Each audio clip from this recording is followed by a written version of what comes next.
I offer thanks to my friends, relatives, and ancestors whose strength of purpose led me to my own. A special thanks to my sister Karen, for her deep love and dedication to me and the Ps. A spectrum of the Pleiadian work has involved travel to many sacred sites and teaching at them as well as about them. Early on I was led to Toby and Terry Weiss, both of whom have provided adept assistance in supporting the Pleiadian experience during our myriad of power site tours. Barry and Susie Konnikov first recognized the energy and brought the piece to print in Connecting Link magazine as a result of our being in Athens, Greece, on the same trip. They also introduced me to Tara Thomas, friend, co-author, and editor of Bringers of the Dawn. She has had her life rearranged by working on this book. I have great respect for her ability to commit and transform. Tara, Karen, and the Ps somehow schemed this book into being. Barbara Handclough eventually came along and recognized the vibration, and her impulses and encouragement are directly responsible for bringing this work to publication. Marcia Andriola generously provided her encyclopedic knowledge of the tapes, and Richard Rogers offered his ongoing support. I felt overwhelming awe for the infusion experience of Jerry Clough, as he shared his journey of the material and offered me thanks for the opportunity to midwife this baby into existence. Gail Vivino inserted her expertise and fine-tuning skills to bring the book to its final stages, along with Barbara Dorndrew, Amy Frost, and the other Bear and Company staff. Marilyn Hager added the finishing creative touch with her exquisite cover and book design. Cover artist Peter Everly worked through inspiration and suggestion to create an image of dawn in space, light-coded to trigger the viewer with a deeper message. I honor the courageous, those who are willing to redefine the very essence of existence and to carry that renegade spark into a new version of the game. My deep love and thanks I give to the Pleiadian consciousness, my teachers and friends, for their loyalty and their undaunted sense of duty and love, which galvanizes within me an energetic formula of galactic elegance, the ideal made real. Peace, prosperity, and thanks to all. Forward. When Barbara Marciniak and I met in 1988, we had both just begun an exciting new phase of our lives. I had moved to Michigan to birth a new magazine, Connecting Link, with publishers Barry and Susie Konnikov, and Barbara was birthing the Pleiadian channelings.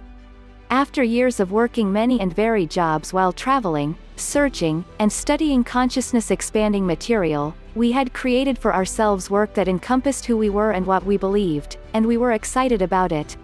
During the next 2 years, Barbara and I traveled to many expos, played a lot with the Pleiadian teachings, and generally had a great time with all of it.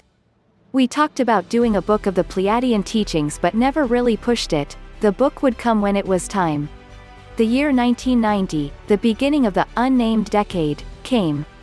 Connecting Link was getting well established, and Barbara had made some 300 tapes with the Pleiadians. I felt it was time for me to move back to New York, where I could continue to do the magazine on my computer as well as do more networking. I also felt it was time to do the book. When I thought of the book, I imagined that the Pleiadians would dictate it to me and that I would simply transcribe the tapes, edit the material, and there it would be.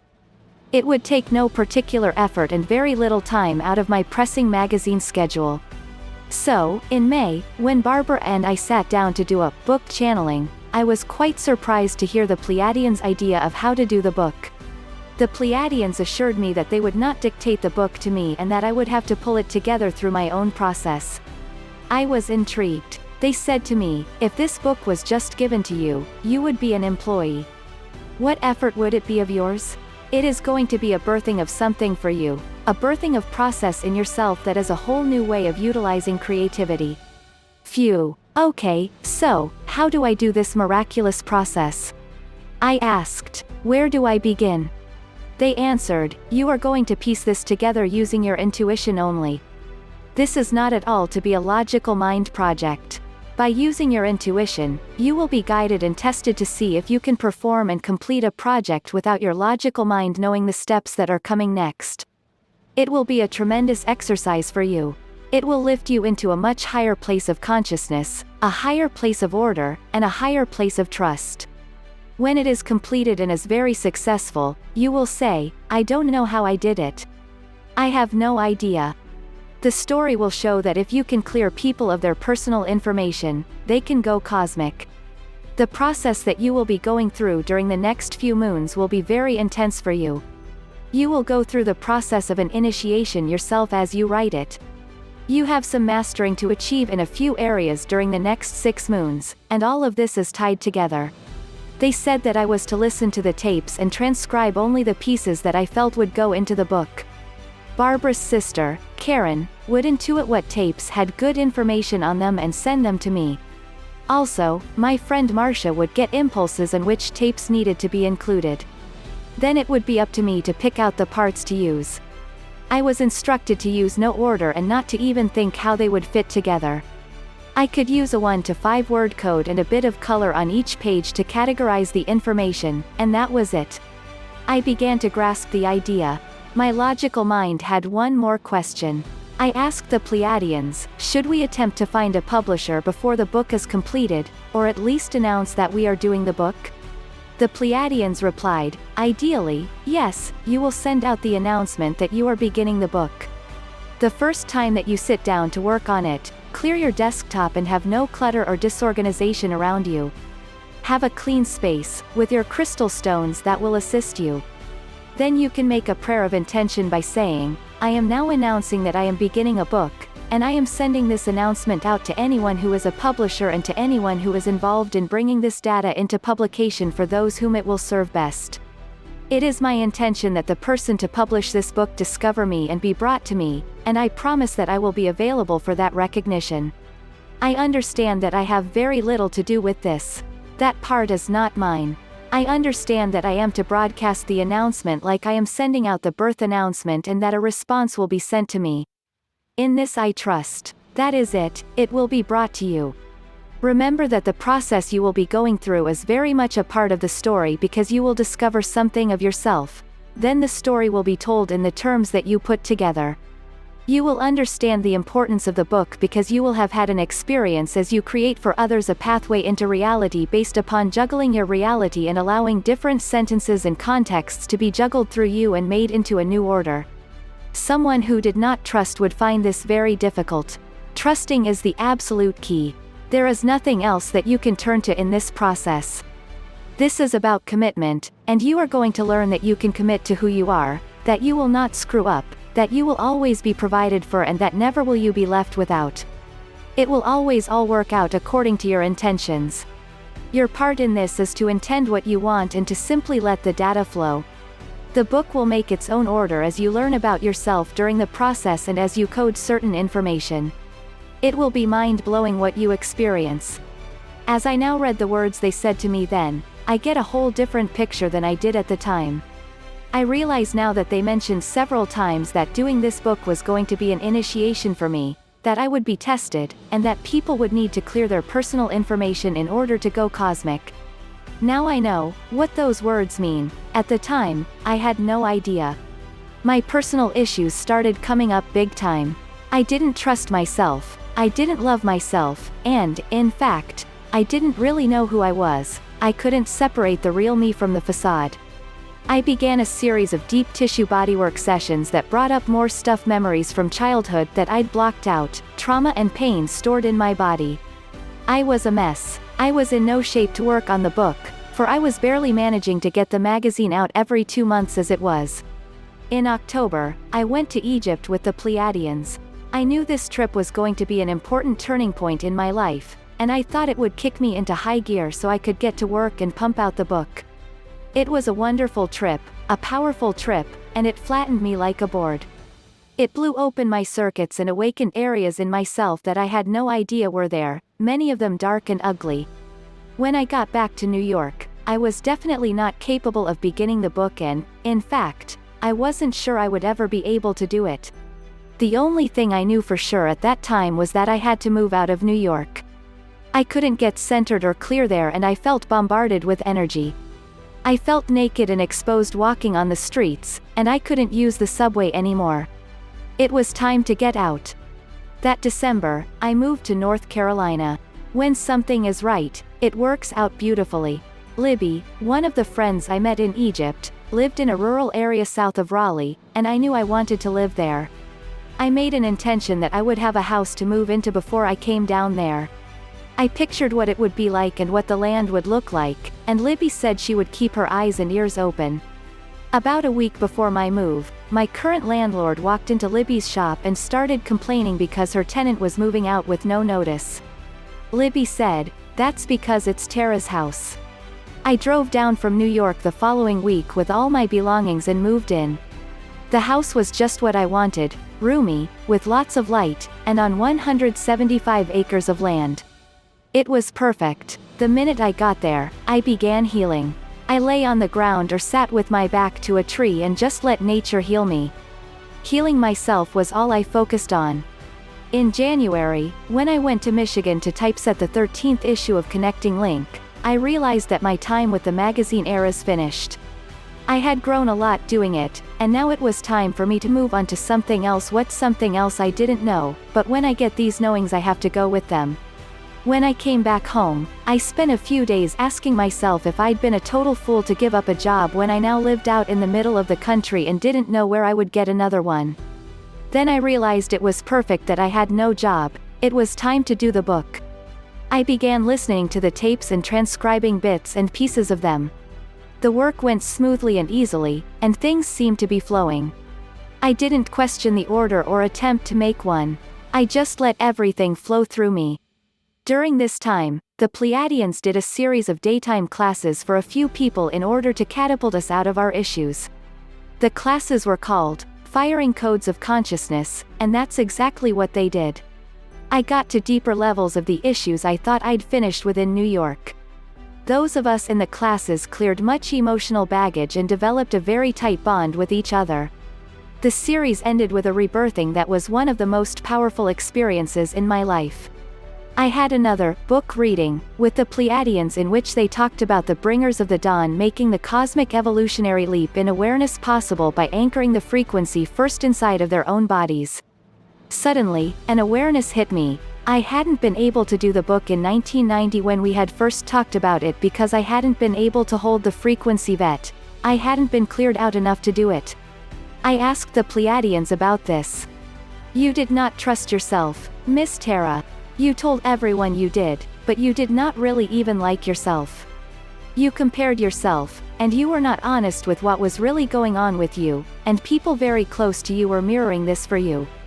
You had to go deeper, as everyone must go deeper into the layers, for everyone has layers of self-hatred and dislike.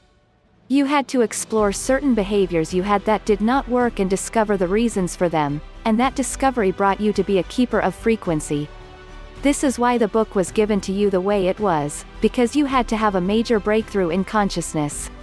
By hashing over and translating much material that you would not even use, you went through a process of a direct relationship with us. You heard over and over again, in a neutral way, all of the things that you needed to directly apply to yourself if you did not wish to be left behind. And, you did it. Then they told me that I had transcribed enough material and that the book was ready to be put together. I had no concept of how this could be done. Was I to read all of the pages at once and see where they fit together? I had some pages with only a few sentences on them and other lengthy excerpts of several pages. How was I to put it into some sort of order? The Pleiadians said that every night when I was going to sleep I was to give them 1 minute and visualize the cover of Bringers of the Dawn. I was to play with this and change the artwork every night if I wished. I was just to look at the cover, open the book and begin reading the pages, and then go to sleep. The information would be shown to me in the dream state.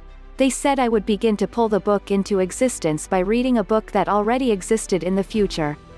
They said it would be no work for me, that they would do all the work. Well, why not? The first week didn't go so well. I was doing the visualization before I went to sleep, but when I woke up I would panic looking at all the pages, and my logical mind would frantically attempt to read them all to make some sort of order. It was completely frustrating. Finally, one afternoon, as I was sitting in the middle of the floor in my office surrounded by papers and feeling about ready to cry, I said, "Hey, Pleiadians. You said you were going to do this work. I give up. Here, you do it." I started picking up the papers, one by one, like I was going to just stack them together and put them away. But I was picking up one from the left side, and then one from the right side, and then maybe one in back of me, and then one around to the left again. There was no rhyme or reason to this, no order to it. I wasn't even thinking about it, I have just picked them up. After gathering about 30 pages, I suddenly stopped and looked at the stack in my hand. I got chills all over, and I said to myself, oh my God, I think this is the first chapter. I took the pages to my desk, sat down, and began reading. They fit together like a puzzle. I was shocked. Tilda, I know I believe this stuff, but still, when it really begins happening it's quite amazing. The rest of the book began falling together effortlessly, to use a favorite Pleiadian word. I had another book reading, and told the Pleiadians how pleased I was with the new process and how much fun it was. They said, it is the beginning of receiving direct guidance in how to do things. The more you say, I relinquish control, I don't know how to do this, the more the energy will come in. As you get out of your own way, it will become easier and easier. All you need to do is intend. The more intending you do, the easier it will become. Later on, when the book is put together and may ask you how you did it, we want you to say that this is the process you used. We want you to verify our teachings as you were able to receive them by demonstrating that you believe what we are telling you. Remember how long it has taken you to grasp the process fully. We are not lecturing you, we are guiding you through this, pulling you back, reflecting back to you over and over again so that you can understand where the power of operation is. It is through clear intention, through acting as if, and then simply receiving continuously. The rest of the book just fell into place, and, true to their word, the Pleiadians found us a publisher without Barbara or me doing anything. Of course, they hooked us up with Barbara Handclough, who better to understand how to get the material out to the public? And her excellent guidance brought me through a rewrite and a polish of the book that turned it from just another channeled book into something really wonderful. The Pleiadians were right. When I look at this book, I don't know how it happened. I didn't design it, plan it, conceive of it, or make an order of it. All I did was trust and allow them to work through me. It was a wonderful experience, and one that has changed my life. I have learned how to work with non-physicals, and I will never again set out to work on any project alone. I'm writing an original screenplay right now, and I called in a group of experts to work with me on the writing and a group of experts to work on selling it. It's phenomenal how it's working out. It's truly effortless. The Pleiadians thanked me for my work with them and my trust, and they said they wanted to compensate me and gift me with many paychecks from Spirit. Paychecks from Spirit are not like normal paychecks that give $1 and cents. They have gifted me with so many things. My most important gift from doing this book is myself. I now trust myself, love myself, and depend on myself, and I've opened my heart. Because of that new love of myself, I have drawn wonderful friends into my life who have become a family to me. I have healed relationships with my blood family, and I have drawn in a major surprise. 24 years ago I gave a daughter up for adoption, and she has found me. She lives only 2 hours away from me, and we are establishing a warm and close relationship. I'm thankful she is back in my life. Another important gift has been confidence. I said I was a writer for years. I've even written for years. But not too long ago, I woke up one morning and was going over the pages of my screenplay that I'd written the night before, and I suddenly got this knowing: I am a writer. Not I'm going to be a writer, I am a writer. Learning how to communicate with non-physicals has been another priceless gift and has opened up many new areas to me. I'm beginning to communicate with animals, both domestic and wild. It's been a wonderful experience, and I realize that avenues of communication have been opened that I'm not even aware of yet. They are limitless. There have been many, many other gifts. The Pleiadians told me that the process of this book would be the most powerful teaching of my life, and I agree. I'm thankful that I chose myself to do it, and I'm thankful for all the love and support I had from my family of friends during the process. And I'm very thankful to the Pleiadians for their love, their friendship, their encouragement, their support, and, most of all, for tricking me into my own evolution. Preface. Trapped in Bali, that's exactly how I felt, as I wondered why the bureaucratic necessity of an Australian visa had never been mentioned until now. With ticket and passport in hand and luggage on the scale, I was told I needed the document to board the flight bound for Darwin. My mind raced for the logic of the event and an immediate method to overrule it. I would will this one around. I was not new to this game and had been tested many times during the last 4 years on my ability to transform and transmute obstacles into messages and to move with the living symbols into a new vista of experience. Telexes were sent to the consulate in Sydney, and for the first hour's wait, I was certain I would be cleared, verified, and on my way to begin a Pleiadian teaching tour in the land down under. I had left North Carolina a week earlier, stopped in Hawaii for a brief visit, and now, after a 3-day sojourn in Bali, was rested and ready to begin the next segment of a 2-month odyssey. I glanced at the terminal clock and noted the slow passage of minutes. I was patiently waiting for intentions and events to be set into motion. As time crept forward, its movement began a dawning within me that maybe, just maybe, I was not going to get on board. Perhaps this was going to be one of those times where, intend as I might, I was not going anywhere.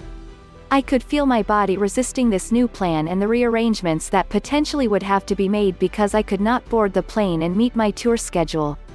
It felt ominous. Damn. The 11 p.m.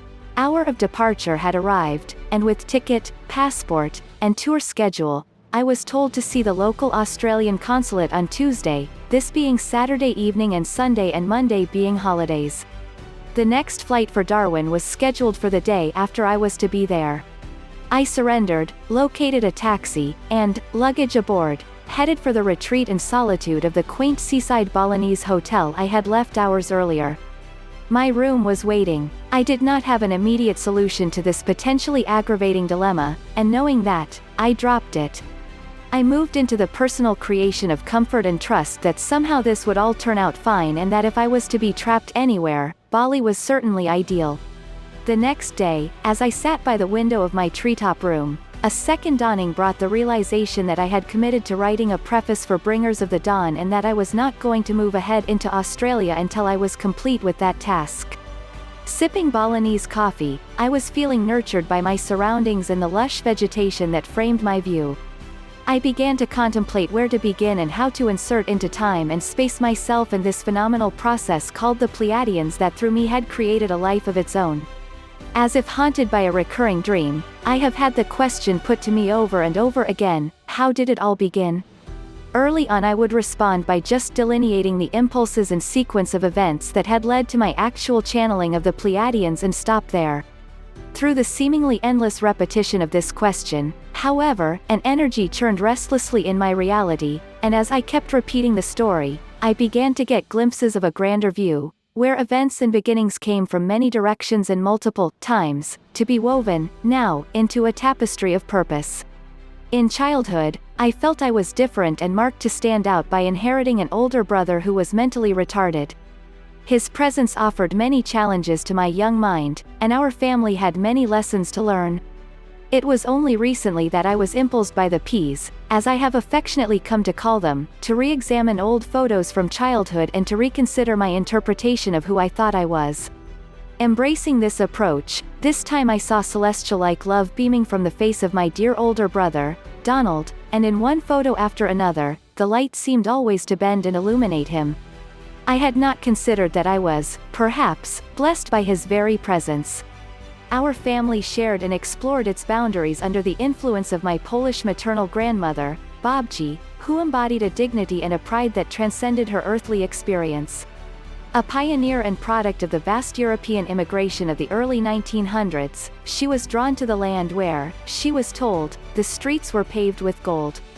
It was under her stabilizing influence that my two brothers, my first younger sister, and I played as children, exploring the magical land that was her domain. It was through her that I felt truly loved and learned to have great reverence for the land and for the love of earth. She told us that her maiden name meant, star, in Polish. Those teachings of loving the earth would later be echoed through the voice of my own star connection, the Pleiadians. In my teens, my so-called difference led me to an exploration of metaphysical ideas, and for the first time, I became excited with the discovery that there were many interpretations of reality from which to choose. By the late 1970s, I was exploring the Seth material among other things, and thereafter spent a number of years recording my dream adventures while I absorbed page upon page of Seth lore. In August of 1987, the summer of harmonic convergence, and again 7 months later, in March of 1988, I experienced brief reality collapses, where segmented and stored events from a seemingly insignificant past came screaming forward, anxiously demanding a place of recognition. On these separate occasions, my body was catapulted into a state of shock, as data on UFO abductions was casually being viewed and shared by those around me.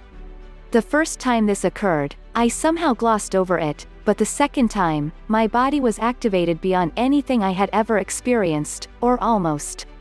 Memories overwhelmed me. The presentation of the UFO data was tapping into my dream file, exposing a truth that was very difficult to assimilate.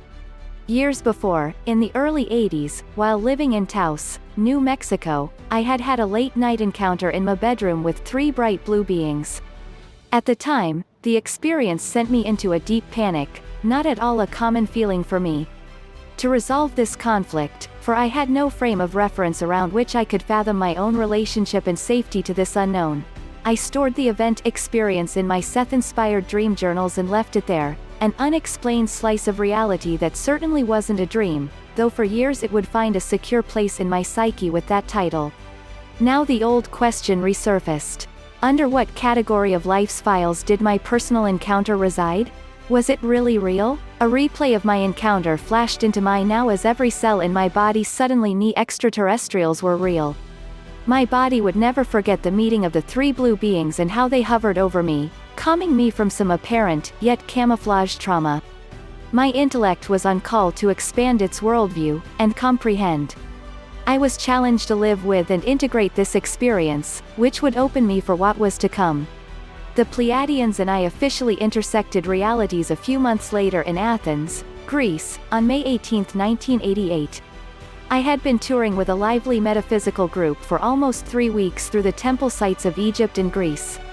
Starting with the Great Pyramid, we moved through the ancient vortexes, innocent and naive as children, enthralled by the mystery stored within the silent stones. The trip concluded with visits to the Acropolis and Delphi, and as we were saying our goodbyes in the hotel bar, something impulsed me with the notion to begin to channel by going to my room, sitting quietly, and imagining myself back in the king's chamber of the Great Pyramid. I recall feeling inspired by this idea. I felt it was timely and in the spirit of the trip. I proceeded to my room, and once I felt safe and secure, I sat with my spine erect and led myself with my mind back into the king's chamber and the sound of many, Om-ing, voices. To myself I said, I intend to become a clear channel now. Within a few short minutes, I felt the urge to speak, and as this urge began to express itself in a whispered voice dissimilar to my own, another portion of my mind, the rational, in charge, version began to question, through thought, the very voice that was speaking.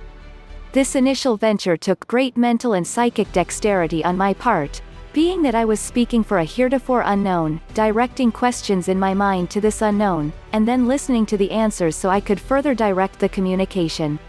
After what seemed to be a half hour, the unknown announced its presence as the Pleiadians, and left it at that. The total communication was no longer than 1 hour. The energies had been distinct and abundant, and somehow I had been thrust into a rather blissful union of contact, the spoken words soothing me with answers that today I can only recollect as feelings of wisdom and peace. Upon opening my eyes I was filled with a deep sense of wonder. Could this be? Had I stepped into something by following the deep-seated urgings that originally impulsed me to join this trip at the last minute, or had I dived too deep into the world of wishful illusion and dreamed it all up? What was the difference? And Pleiadians? I felt burdened by this from the start. Who in their right mind was going to believe I was in contact with and speaking for ETs? This was almost too much for my already long-established, quietly radical self to presume. What inner turmoil my following all these impulses led to.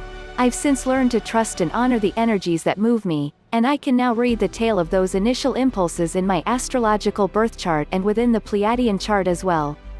During the first month of our relationship, the piece suggested that I begin to study astrology. Little did I know of the complexity and deep commitment to higher knowledge that this ancient science required in order to properly access a universal language and code of purpose.